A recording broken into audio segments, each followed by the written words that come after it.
Sabarimala സ്വർണ്ണക്കൊള്ളയിൽ റിമാൻഡിലുള്ള Devaswom board മുൻ commissioner N വാസുവിനെ ഇന്ന് കോടതിയിൽ ഹാജരാക്കും. റിമാൻഡ് കാലാവധി കഴിഞ്ഞതിനെ തുടർന്നാണ് കൊല്ലം വിജിലൻസ് കോടതിയിൽ ഹാജരാക്കുന്നത്. കേസിൽ പ്രതികളായ സ്മാർട്ട് ക്രിയേഷൻ സിഇഒ പങ്കജ് ഭണ്ഡാരിയെയും സ്വർണ്ണ വ്യാപാരി ഗോവർദ്ധനെയും ചോദ്യം ചെയ്യാൻ SIT കസ്റ്റഡി അപേക്ഷ സമർപ്പിക്കാനും സാധ്യതയുണ്ട്. ലിജോ റോളൻസ് വിവരങ്ങളുമായി ചേരുന്നു. ലിജോ, ഈ പങ്കജ് ഭണ്ഡാരിയുടെയും ഗോവർദ്ധന്റെയും കേസും ഈ കോടതിയിൽ തന്നെയാണോ വരുന്നത്? ഈ ശബരിമല സ്വർണ്ണക്കൊള്ളയുമായി ബന്ധപ്പെട്ട കേസുകൾ ഇപ്പോൾ കൈകാര്യം ചെയ്യുന്നത് കൊല്ലം വിജിലൻസ് കോടതിയാണ്. കാരണം അതിൽ ഇത്തരത്തിലുള്ള ധന ഇടപാടുകൾ നടന്നിട്ടുണ്ടെന്നുള്ളതും ഉൾപ്പെടെയുള്ള കാര്യങ്ങൾ തെളിഞ്ഞതിനെ തുടർന്നായിരുന്നു 2 കേസുകളും കൊല്ലം വിജിലൻസ് കോടതിയിലെ പരിധിയിലേക്ക് വന്നത്. പത്തനംതിട്ട ജില്ലയുടെ ചുമതല കൂടെ ആ ഒരു ജൂറിസ്ഡിക്ഷൻ കൂടെ വരുന്നത് കൊല്ലത്തെ വിജിലൻസ് കോടതിയിലായതുകൊണ്ടാണ് ആ കേസുകൾ ഇവിടെ കൈകാര്യം ചെയ്യുന്നത്. അതുകൊണ്ട് തന്നെയാണ് ഈ കേസുമായി ബന്ധപ്പെട്ട എല്ലാ കാര്യങ്ങളുടെയും നടപടിക്രമങ്ങൾ കൊല്ലത്തേക്ക് വരുന്നത്. ഗോവർദ്ധനും ഒപ്പം തന്നെ പങ്കജ് ഭണ്ഡാരിയും അറസ്റ്റിലായ ദിവസം തന്നെ അവരെ ഹാജരാക്കിയതും കൊല്ലത്ത് തന്നെയായിരുന്നു. ജഡ്ജിയുടെ വസതിയിലെത്തിയായിരുന്നു ഹാജരാക്കുകയും ചെയ്തിരിക്കുന്നത്. ഇന്ന് ഈ കേസിനെ സംബന്ധിച്ച് വരുന്ന കാര്യങ്ങൾ എന്ന് പറയുന്നത് ഈ കസ്റ്റഡി അപേക്ഷ നൽകും എന്നുള്ള ഒരു കാര്യമാണ് ഈ ഉദ്യോഗസ്ഥരിൽ നിന്ന് അറിഞ്ഞെങ്കിൽ പോലും അത്തരത്തിലുള്ള നീക്കങ്ങളിലേക്ക് കടന്നു എന്നുള്ള ഒരു സംശയമുണ്ട്.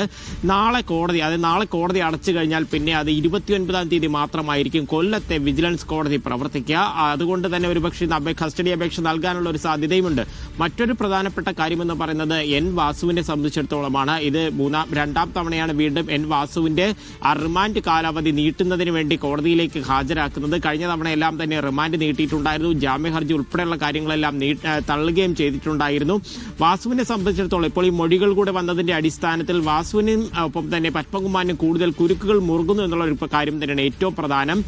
ഈ ദേവസ്വത്തിന്റെ കമ്മീഷണറായി പ്രവർത്തിച്ചു, അതിനുശേഷം ദേവസ്വം ബോർഡ് പ്രസിഡന്റായി വരുന്നു. ഈ കാര്യങ്ങളിലെല്ലാം തന്നെ ഈ ക്രമക്കേടുകളൊക്കെ നടക്കുന്ന സമയങ്ങളിലെല്ലാം തന്നെ എൻ വാസു ഉൾപ്പെടെയുള്ളവർ അവിടെ ഉണ്ടായിരുന്നു. അക്കാര്യത്തിൽ വ്യക്തമായ പങ്കുണ്ടെന്ന് തന്നെയാണ് വാസുവിന്റെ കാര്യത്തിലും പത്മകുമാറിന്റെ കാര്യത്തിലുമൊക്കെ ജാമ്യ ഹർജിയുമായി കോടതിയിലെത്തുന്ന സമയത്ത് അതിനെ എതിർത്തുകൊണ്ട് പ്രോസിക്യൂഷൻ പറയുന്ന ഏറ്റവും പ്രധാനപ്പെട്ട കാര്യങ്ങൾ എന്ന് പറയുന്നത് സ്വാഭാവികമായിട്ടും വാസുവിന്റെ കസ്റ്റഡി കാലാവധി ഒരു 14 ദിവസത്തേക്ക് കൂടെ നീട്ടുകയും ചെയ്യും. മാത്രമല്ല മറ്റൊരു കാര്യമെന്ന് പറയുന്നത് ഈ കസ്റ്റഡി അപേക്ഷ നൽകുന്ന സംബന്ധിച്ചുള്ള കാര്യങ്ങളിലും ഉടനെ അനിൽകുമാർ തനിക്ക് വിറ്റതാണ് ദേവസ്വം ബോർഡ് ഈ സ്വർണം എന്നാണ് ഇപ്പോൾ ജാമ്യ ഹർജിയിൽ ഗോവർദ്ധൻ എന്ന സ്വർണ്ണ വ്യാപാരി വാദിക്കുന്നത്. ഇനി ഇതിൽ കൂടുതൽ തെളിവ് എന്ത് പുറത്തു വരാനാണ്? നമ്മളിത് ആദ്യമായി കേൾക്കുന്ന ഒരു തിരക്കഥയല്ല. തിരുവനന്തപുരത്ത് വിമാനത്താവളത്തിൽ സ്വർണ്ണക്കടത്ത് നടത്തിയപ്പോ സ്വപ്ന സുരേഷ് പറഞ്ഞ കാര്യം എന്താണ്? അതിലെ കള്ളക്കടത്തിലെ മുഖ്യപ്രതിയായിട്ടുള്ള ഒരാൾ വ്യക്തി അവര് കേസിൽ നിന്ന് രക്ഷപ്പെടാൻ അവർക്ക് വേണ്ടി കസ്റ്റംസ് ഒരു തിരക്കഥ ഒരുക്കി, ED ഒരു തിരക്കഥ ഒരുക്കി.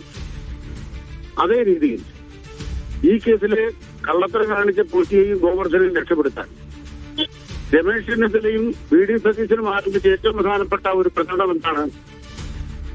ഈ സ്വർണം ആരും ഒരുക്കിയിട്ടില്ല, വേർതിരിച്ചിട്ടില്ല, ഭണ്ഡാരിയുടെ ക്രിയേഷൻസിൽ ഇങ്ങനെ വേർതിരിക്കുന്ന സംഭവം ഉണ്ടായിട്ടില്ല, അത് ഗോവർദ്ധൻ കട്ടിട്ടില്ല. ഈ ശില്പമാകെ അന്താരാഷ്ട്ര വിപണിയിൽ ശില്പമായി വിറ്റു. ഇതല്ലേ കോൺഗ്രസിന്റെ വാദം? കേരള സർക്കാർ അത് പൊളിച്ചേ. അത് പൊളിച്ചിട്ട് ഈ സ്വർണം ഗോവർദ്ധന്റെ കടയിൽ നിന്ന് കണ്ടെത്തി കഴിഞ്ഞ് നാളെത്രയായില്ല. ഗോവർദ്ധൻ പുറത്തായിരുന്നില്ലേ? ഗോവർദ്ധൻ പറഞ്ഞോ? ഈ ഭണ്ഡാരി പറഞ്ഞോ ദേവസ്വം ബോർഡുകാർക്കാ കൊടുത്തെന്ന്? അപ്പൊ ഒരു കേസിലെ പ്രതി രക്ഷപ്പെടാൻ വേണ്ടി കള്ളം പറയും. ഇത് രാഷ്ട്രീയ അട്ടിമറിയാണ്. ശബരിമലയെ സംബന്ധിച്ച് വളരെ ഫലപ്രദമായി കേരള സർക്കാർ അന്വേഷിക്കുന്നു, കേരള പോലീസ് അന്വേഷിക്കുന്നു, കുറ്റവാളിയെ പിടിക്കുമ്പോൾ ഭണ്ഡാരി കുറ്റവാളിയാണ്, ഗോവർദ്ധൻ കുറ്റവാളിയാണ്. ആ കുറ്റവാളി പറയുന്നത് ഇവിടുത്തെ UDF ഏറ്റെടുക്കുന്നു എന്നുള്ളതാണ് യാഥാർത്ഥ്യം. ഇന്ന് തുടങ്ങിയതല്ല. ഈ ദ്വാരപാലക ശില്പങ്ങൾ അന്താരാഷ്ട്ര വിപണിയിൽ വിറ്റു എന്ന് പറയുന്ന നുണ ഭണ്ഡാരിയെയും ഗോവർദ്ധനെയും സഹായിക്കാനാണ്. യഥാർത്ഥ കുറ്റവാളികളെ സോണിയാഗാന്ധിക്കൊപ്പം നിൽക്കുന്ന ഗോവർദ്ധനെ സഹായിക്കാനാണ്. ആ കള്ളം കേരളത്തിന്റെ പോലീസ് പൊളിച്ചപ്പോ പുതിയൊരു കള്ളമായിട്ട് വരുന്ന EDക്ക് വേണ്ടിയാണ് കേട്ടോ. കോൺഗ്രസും BJPയും കൂടെ ഒരുമിച്ചിരിക്കുകയാണ്. പഴയ സ്വർണ്ണക്കള്ളക്കടത്ത് പോലെ EDക്ക് വേണ്ടി ഇറങ്ങിയിരിക്കുകയാണ്. എന്നിട്ട് ED എന്ത് ചെയ്യും? ED ഗോവർദ്ധൻ പറയുന്നത് ശരിയാണെന്ന് പറഞ്ഞ് നടക്കും. അതിലൂടെ സംഭവിക്കുന്ന കാര്യം എന്താണ്? ശബരിമലയിലെ കള്ളന്മാരെ രക്ഷപ്പെടുത്താൻ ED ഇറങ്ങിയതിന്റെ ഭാഗമായിട്ട് ED നിർദ്ദേശപ്രകാരമുള്ള ഒരു ജാമ്യാപേക്ഷയാണിത്. ഇത് കൂട്ടുകച്ചവടമാണ്. ഈ കള്ളന്മാരുടെ കയ്യിൽ നിന്ന് ഇങ്ങനെ ഒരു DD വാങ്ങിയിട്ടുണ്ടോ ഇല്ലേ എന്നുകൂടി വെളിപ്പെടുത്തണ്ടേ? എന്താണ് ഞാൻ കേട്ടില്ല. ഇപ്പോൾ ഒരു DD ഈ ജാമ്യാപേക്ഷയോടൊപ്പം DD ഇവിടെ പകർപ്പ് കൊടുത്തിട്ടുണ്ട് ഈ ഗോവർദ്ധൻ. ആ DD-യിൽ പറയുന്നത് 15 ലക്ഷം രൂപയോളം ദേവസ്വം ബോർഡിന് ഈ സ്വർണം വാങ്ങിയ വകയിൽ ഞാൻ കൊടുത്തിട്ടുണ്ട് എന്നാണ് പറയുന്നത്. അതെ, അങ്ങനെ വരുമ്പോ DD ക്യാഷ് ചെയ്ത ആളുണ്ടാവുമല്ലോ. ദേവസ്വം ബോർഡിന്റെ പ്രസിഡന്റ് സെക്രട്ടറി അല്ലല്ലോ. ദേവസ്വം ബോർഡിൽ ആളുകൾ സംഭാവന കൊടുത്താൽ സംഭാവന രസീത് കൊടുക്കുമല്ലോ. ഇപ്പൊ DD അവിടെ കൊടുത്തിട്ടുണ്ടെങ്കിൽ DD എന്തിനാണ് കൊടുത്തിരിക്കുന്നത്? ഏത് സ്പോൺസർഷിപ്പ് അവിടെ നടത്തിയിരിക്കുന്നത്? അത് രേഖ കാണുമല്ലോ. അതിന് ഗോവർദ്ധൻ എന്താ ഈ പറയുന്ന സ്വർണം അരിച്ചെടുത്തിട്ട് അതിന്റെ ഭാഗം ഗോവർദ്ധനെ ഏൽപ്പിക്കേണ്ട കാര്യം എന്താണ്? അത് പോറ്റി ഏൽപ്പിക്കേണ്ട കാര്യം എന്താണ്? അപ്പൊ ഗോവർദ്ധൻ ഇക്കാര്യം ചെയ്തിരിക്കുന്നത് യഥാർത്ഥത്തിൽ അയാൾ നടത്തിയ അഴിമതിയും കൊള്ളയും മറച്ചു വെക്കാൻ വേണ്ടി അയാൾ സ്പോൺസർഷിപ്പിന്റെ ഭാഗമായി എന്തെങ്കിലും ചെയ്തിട്ടുണ്ടെങ്കിൽ എനിക്കത് അറിയില്ല. ഉണ്ടെങ്കിൽ അത് പരിശോധിക്കാം.